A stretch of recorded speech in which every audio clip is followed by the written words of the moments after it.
ረመዳን በርካታ ጥበቦችን ውስጡ ያቀፈ ነው። አላህ የደነገገበት ምስጢር ይሄን ጥበብ ውስጣችን እንዲቀር ማድረግ ነው። አላህ እንድንቸገር ግዴታ አላደረገውም፣ ዋጅብ አላደረገውም። ረመዳን መጾም ግዴታ ነው። እሱም ማፍጠር ትልቅ ወንጀል ነው። የዲኑ ምሰሶ ተደርጓል። ረመዳን ለወር ነው ደግሞ የተራዘመ ነው። ይሄን ወር ሙሉ ስንጾም ይዘነው እንድንቀር ውስጣችን ተቀርጾ እንዲቀመጥ የተፈለገ ጥበብ አለ። እሱን ጥበብ እያየን ያለ ነው። ረመዳን ከሚያስተምረን ጥበቦች ውስጥ ቀጣዩን ክፍል ለእናንተ ላቅርብ። እንደምታውቁት አሁን ባለንበት ህይወት ሰውን ማማት ተራ ነገር ሆኗል። ስብስቦቻችን ላይ የሰው ስም ካልተነሳ ማይደምቅ ሆኗል። ህሜት ባጭሩ የአፋችን ማስቲካ ከሆነ ውሎ አድሯል። ሰው እናማለን፣ ሰው እናነሳለን። ታዲያ ረመዳን ይመጣና የሰዎችን ስም ማንሳትን እንድንተው በሐሰት ምስክር መሆንን እንድንርቅ አሰልጥኖን ያልፋል። አንዱ ጥበብ እሱ ነው። ነቢዩ መሐመድ ሰለላሁ ዐለይሂ ወሰለም ቡኻሪ ላይ በተዘገበው ሐዲስ ላይ መን ለም የዳዕ ያልተወሰው ቀውለ ዙር የሐሰት ምስክርን ወልዓመለ ብህ በሱም መስራትን ያላቆመ ሰው ፈለይሰ ሊላሂ ሓጀቱን ፊ አን የضዐ ጠዓመሁ ወሸራበ አላህ ዘንድ ግድ የለውም። አላህ ግድ የለውም ለዚህ ጾም ምግቡንና መጠጡን በማቆሙ አላህ ዘንድ ግድ የለውም። እነሴንስ አላህ ዋጋ አይሰጠውም። ምግብ ተው መጠጥ ተው፣ ግን ሰው እያማን ሌላ ስጋ እየበላን ሌላ መንፈሳዊ ስጋ የሰው ስጋ እየበላን ይሄን ጾም አላህ ቦታ አይሰጠውም ይሉና ነቢዩ መሐመድ ሰለላሁ ዐለይሂ ወሰለም። ቀውለ ዙር ተብሎ በዚህ ሐዲስ ላይ የተጠቀሰው የሐሰት ምስክር ሁላችን አሁን እየኖርንበት ያለ ጉዳይ ነው። ቦታ ሽያጭ ላይ በሐሰት እንመሰክራለን። የቀበሌ መታወቂያ ምስክር ላይ በሐሰት እንመሰክራለን። የሐጅ ፕሮሰስ ላይ ምስክር ሆነን እንቀርባለን። ቀውል ዙር የሐሰት ምስክርነት ኢቨን ሙስሊም ላልሆኑ ወገኖች እንኳን የሐሰት ምስክር መስክረን ሰራተኛ ሆነው ወደ መካ መዲና የሚገቡ በርካቶች ናቸው። በምን? በእኛ የሐሰት ምስክርነት። ይሄን መተውን አላህ ለወር ያስተምረናል።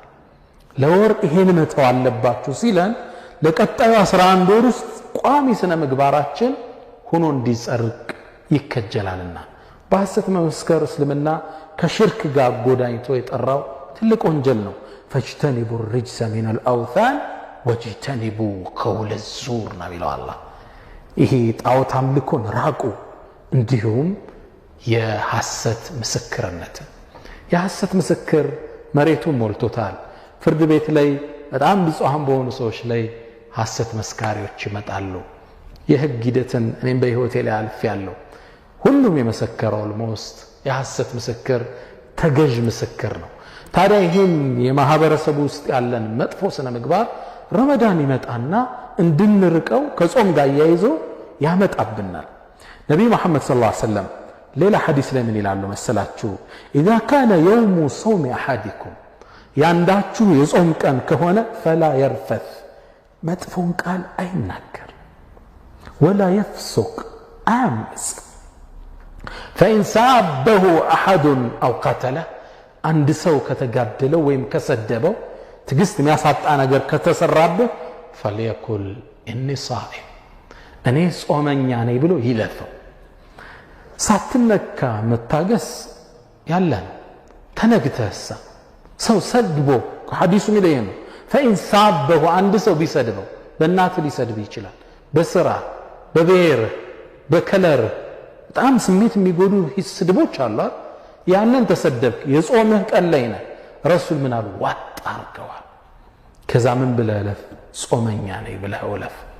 ዋው ዲፊካልት፣ በጣም ከባድ ነው። ሰው ሰድቦ በጣም አዋርዶ ቅስምህን ሰብሮት ምናልባት ብሔርህን ይሆናል ያንቋሸሸው፣ አሊያ ከለርህን ይሆናል፣ ገጽታህን ይሆናል፣ ስራህን ሊሆን ይችላል፣ ኑሮህን ልጆችህን ሊሆን ይችላል። ፈኢን ሳበሁ ከሰደበው አው ቀተለ ከተጋደለው ምን ይበል? ኢኒ ሷኢም ጾመኛ ነኝ ብሎ ይለፈው። ምን ማለት ነው? መልእክተኛው ሰለላሁ ዐለይሂ ወሰለም ምን ማስተላለፍ ነው የፈለጉት? ውስጣችን ትግስትን ተሰድበህ መቻል፣ ተበድለህ ተሸክመ ማሳለፍ ከባድ ነው አይደል? እስልምና ማሰልጠን የፈለገው አንዱ ይሄ ነው። ረመዳንን ሲደነግግ እነዚህን ህግጋቶች አብሮ ከተተና ታግሰህ እለፍ ማለት ነው። ምላስህን ጠብቅ ማለት ነው። ሰው እንዳታማ፣ በሐሰት እንዳትመሰክር፣ አይደለም ለሰው ልትመሰክር ቢሰድቡ እንኳን እንዳትመልስ። ምላስን የመጠበቅ አጥሮችን ከለል። እንዳታማ፣ እንዳትዋሽ፣ ነገር እንዳታዋስድ፣ ሐሰት ምስክርነት እንዳትሰጥ፣ ኢቭን ቢሰድቡ እንኳን ቻል። did you see that? ከባድ ነው አይደል? እስልምና በዚህ መልኩ የአንድ ሰው ምላስ ጠብቆት ያልፋል። ሰይድና ዑመር ብኑ الخطاب ፋሩቅ الኡማ ኢብኑ ሐዝም የሱን አቋም ተከትለውታል። ረመዳንን ከሚያስፈጥሩ ነገሮች ውስጥ ጊባ ነው ይላሉ። ሰውን ማማት ረመዳንን ያስፈጥራል ነው የሚሉት።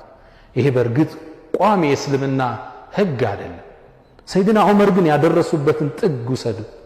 ምን ነው ይሄኛው የሰው ስጋ መብላት፣ ያነስ የሚያፈጥረው የበሬ ወይም የከብት አለም የበግ ስጋ በልቶ ነው፣ ታርዶ ያን በልቶ ነው ያፈጠረው። አንተ የወንድምህን ስጋ ትበላ አይደል እንዴ? አፍጥራሃል ነው የሚሉት ሰይድና ዑመር። ኢብኑ ሐዝም الظاهሪ ይሄን አቋም ይደግፋሉ። ያማ ሰው ረመዳን ላይ ያፈጥራል ነው የሚሉት። እዚህ ጥግ ድረስ ነው የሚረግጡት። ስለዚህ ይሄን ሲሉ የረመዳን ጥበቡ ምንድነው? ስለ ጥበቡ ያወራናል። ምላስን ጠብቅ ማለት ነው። እዚህ ጥግ ደው ታፈጥራለህ ያሉም ዑለማዎች አሉ። ስለዚህ ኬፕ ምላስን ጠብቀው፣ የሚወጣውን መጥነው፣ በሐሰት እንዳትመሰክር፣ ሰው እንዳታማ፣ ቢሰድቡ እንኳን እንዳትመልስ። ምላስ ላይ የተለያዩ ማዕቀቦች ተጣሉ።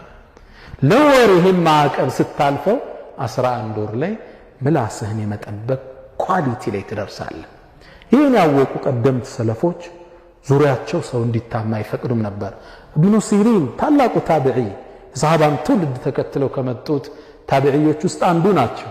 ሰው አብሯቸው ሊቀማመጥ ሲል አንድ ክራይቴሪያ ያነሳሉ። ማንንም ማታሙ ከሆናችሁ አብራችሁ ቁጭ በሉ፣ ሰውን ግን እንዳታሙ። ታዲያ አንዱ ሐጃጅ ኢብኑ ዩሱፍን በመጥፎ ሲያነሳው ሰማ። ሐጃጅ ኢብኑ ዩሱፍ ማን ነው? ከ120 ሺህ በላይ ዑለማዎችን ሰሃባዎችን የገደለ። እሱ እንኳን ሲሞት እስር ቤት ላይ የተለቀቁት 20 ሺህ ሰው ነበር። ይህን ሰው በመጥፎ ሲያነሳው አንድ ሰው ሰሙ። በእርግጥ ይገባዋል፣ በጣም አምባገነን ህዝብ የጨረሰ ነው። ምን አሉት ግን እሳቸው? ያ ሃዛ አሉት፣ አንተ ሆይ አሉት፣ ኢነላሃ የቅተሱ ሊልሐጃጅ ሚመን ظለሙህ ከማ የቅተሱ ዐለል ሐጃጅ ሚመን ظለመሁም።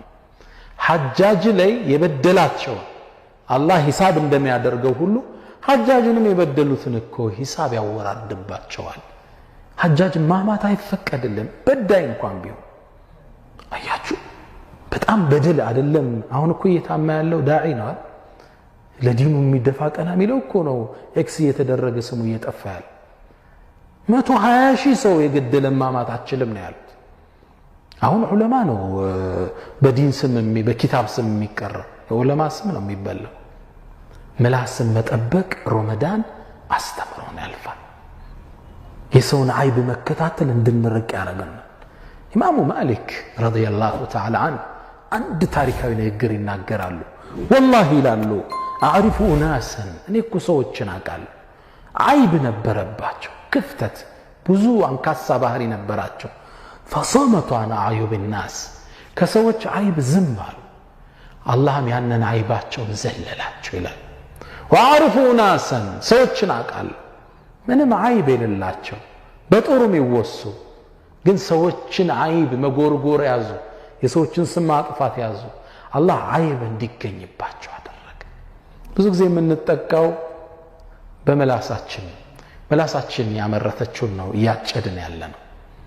እኛ ሰው እናማለን፣ አላህም ያንን እንሰራ አድርጎ እኛውም ያንን ዋጋ እንከፍላለን። ስለዚህ ጠቅለል ስናደርግ ረመዳን ከሚመጣባቸው ሚስጥሮች ውስጥ ምላስን እንድንጠብቅ ማድረግ፣ ከማማት፣ በሐሰት ከመመስከር፣ የሰዎችን ነውር ከመከታተል። ከዚህም አልፈ ሌላ ጊዜ እኮ ደምህ ፈልቶ ሰው ሲሰድብህ ልትመልስ ትችላለህ። በጣም ጸያፍ ቃል ቢሰድብህ እኔ ሳኢም ብለህ ማለፍን ትዕግስት አስተምሮ ምላስህን እንድትጠብቅ ያደርግሃል። ከረመዳን ሌላው ጥበቡ ምላስን የመኮትኮቻ ምላስን የመጠበቂያን ስልጠና የሚሰጥበት የጥበብ ማዕድ ነው፣ ማዕከል ነው። ቀጣዮችንም ሌላ ጊዜ እናያለን። አላህ በሰማነው እንጠቀም ያድርገን። ረመዳችንን አላህ ይባርክልን። ወሰለላሁ ውድ ተመልካቾቻችን ከረመዳን ጥበቦች ጋር አብረን እየቀጠልን ነው። አላህ ረመዳን የደነገገበት ምስጢሮች ጥበቦች እንዳሉ አይተናል። ሒከሙ ረመዳን የረመዳን ጥበቦችን እየተመለከትን ነው። ቀጣዩን ትምህርት እንመልከት። ረመዳንን አላህ ከደነገገባቸው ሌላ ጥበብ ውስጥ የሰው ልጆችን አላህ ያየኛል የሚለውን ስሜት ውስጣቸው እንዲያዳብሩ እድል መስጠት ነው። ይህን ከማዳበር አንጻር ደግሞ ከጾም የተሻለ የስልጠና ማዕከል አናገኝም። እንደሚታወቀው አንድን ሰው ሁሉንም ነገር አስገድደ ልታሰራው ትችላለህ፣ ልታጾመው ግን አትችልም። አንድን ሰው ስገድ ብለህ ሲሰግድ ቁመ እንዲሰግድ ልታደርገው ትችላለህ። ሐጅ አድርግ ብለህ ሲጠውፍ ልትቆጣጠረው ትችላለህ። ቁርአን ቅራ ብለህ ድምፁን ከፍ አድርጎ እንዲቀራ ልታስገድደው ትችላለህ። ልታጾመው ግን አትችልም። ለምን አትሉኝም?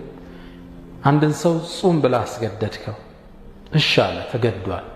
ከዛም ሶላት ሰግድ ነኝ የውዱ ውሃ ስጡኝ ይላል። ሰጠኸው። አፍን መታጠብ መጉመጥመጥ ከውዱ መስፈርቶች ውስጥ አንዱ ነው። ስለዚህ አፉ የሚጉመጠመጥ መስሎ ውሃ ወደ ውስጥ ቢወጥ በምን ትቆጣጠረዋለህ? ጾም ልታስገድደው ማትችለው ለየት ያለ ዒባዳ ነው። ጾም አላህና አላህን ብቻ የፈራ ሰው የሚያደርገው ብቸኛ አምልኮ ነው። ለዛ ነው አላህ ጾም የኔ ነው ይለናል። በሐዲስ ላይ ምን ይላል? يقول الله عز وجل إنما يذر شهوته وطعامه وشرابه من أجلي ይሄ ባሪያ እኮ ስሜቱን የሚገታው ምግቡን የሚጠጣውን የሚገታው ሚን አጅሊ ለኔ ሲል ነው። እንዲህ ከሆነ ፈሶሙ ሊ ጾም የኔ ነው፣ ወአና አጅዝ ቢህ እኔም ምንዳው የምሰጠው እኔ ነኝ ይላል አላህ። ሁሉም አምልኮ ለአላህ ነው። ለምን ጾም ለኔ ነው አለ?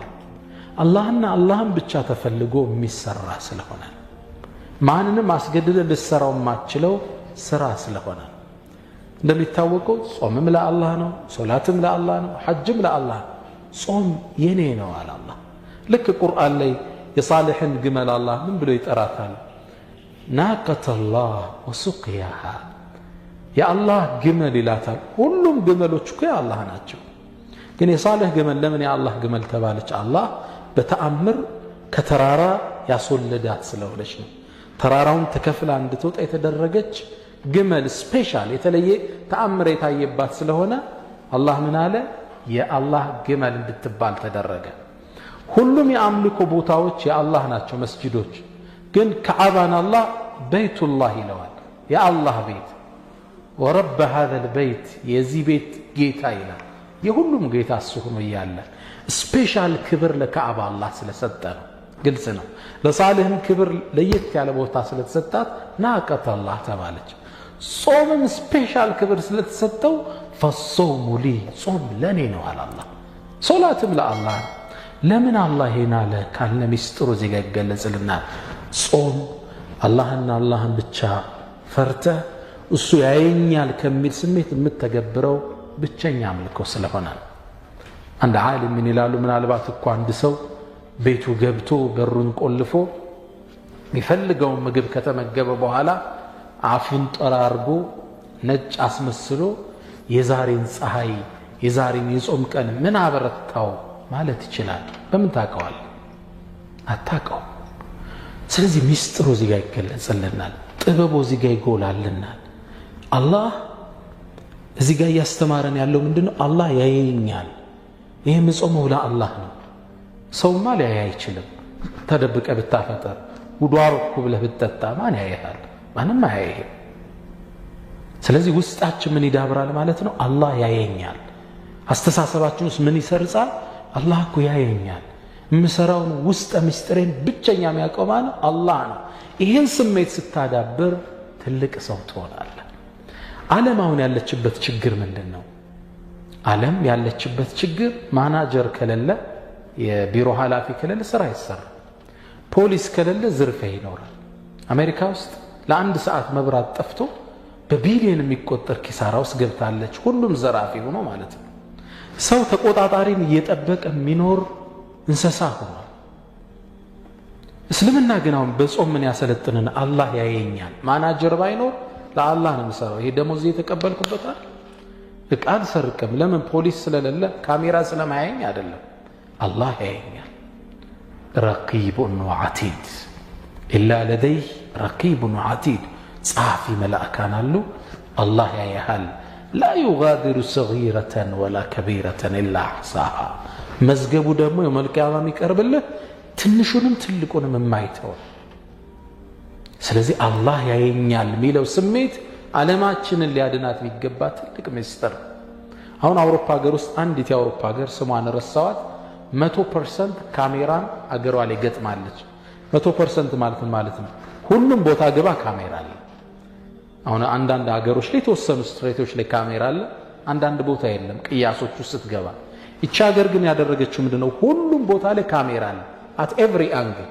ስለዚህ ንብረት ብትዘረፍ የተሰረክበትን ቦታ ብቻ ለፖሊስ ታመለክታለህ ካሜራ ዛክ ያለው ተፈልጎ እነማን እንደዘረፉ ይታወቃል ዘርፈውም ከሄዱ በኋላ ካሜራው እየተከተላቸው የገቡበት ገብቶ ይዛቸዋል ለምን የሰው ልጅ ለዚህ ሁሉ ካሜራ ጋጋታ ተገደድነ ካለ የአላህን ካሜራ ስለረሳ አላህ ያየኛል የሚለው ስሜት ውስጡ ስለወጣ ነው ታዲያ ረመዳን ለዚህ ጥበብ መጣ አላህ ያየኛል ብለ ውዱስ ታረግ አንገት ላይ ጉሮሮ ላይ የደረሰውን ውሃ እየተፋ ስትጾም አላህ ያየኛል ሰው ባያየኝ እኮ ሞቶ ነው አላህ ያውቃል ሚለው ስሜት ውስጥ ዳብሯል ማለት ነው ያኔ ጠንቃቃ ትሆናለህ ጥበቡ እየገባን ነው ወንድሞቼ ወዳጆቼ አላህን ፈርተህ ያየኛል ብለ ከጾምክ ወር ውስጥ ምን ውስጥ ይዳብራል ማለት ነው ለአንድ ወር ውስጥ አላህ ያየኛል አሁን እኮ ሀቡት አላህ ያውቀዋል ስለዚህ ነገ በሰርቅም ያውቀዋል ሚል አስተሳሰብ ውስጥ ይገባል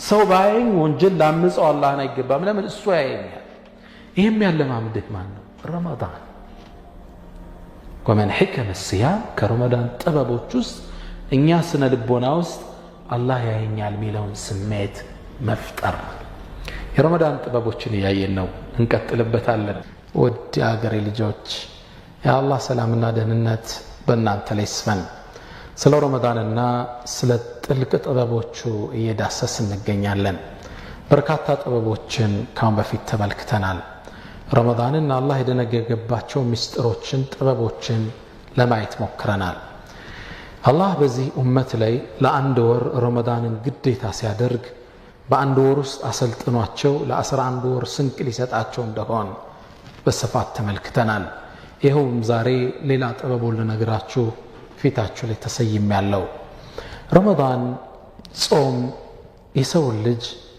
ከአካሉ ይልቅ መንፈሱን ለማጎልበት የመጣ ታላቅ ምስጢር ነው ይህ ምስጢር እሱን አሁንም እየተመለከትን ያለ ነው የሰው ልጅ ከሁለት ነገር ተሰርቷል አንደኛው አካሉ ስጋው ነው ሁለተኛው መንፈሱ ነው የሰው ልጅ መንፈሱን በማጎልበት መጠኑ ከፍታው ይጨምራል ለስጋው በማደር መጠኑ ደግሞ ወደታች ይወርዳል የሰው ልጅ መንፈሱን ባዳበረ ቁጥር ወደ መላእክቱ ዓለም ከፍ ይላል ለስጋው ባደረ ቁጥር ደግሞ ኢላ አስፈለ ሳፊሊን ወደ አፈር እየወደቀ ይሄዳል ረመዳን ላይ ጾም በስጋ ላይ ድል ያገኘበት ወር ነው ስጋ ምን ያስፈልገዋል ምግብ ይፈልግ ነበር ኖ አልበላም ብሎ ያሰው አለፈው ኢማኑን አጠነከረ ማለት ነው ኢማናችን እንደምታውቁት ተሐድሶ ያስፈልገዋል ጀድድ ኢማንክ ኢማንህን አጠንክር ሚለው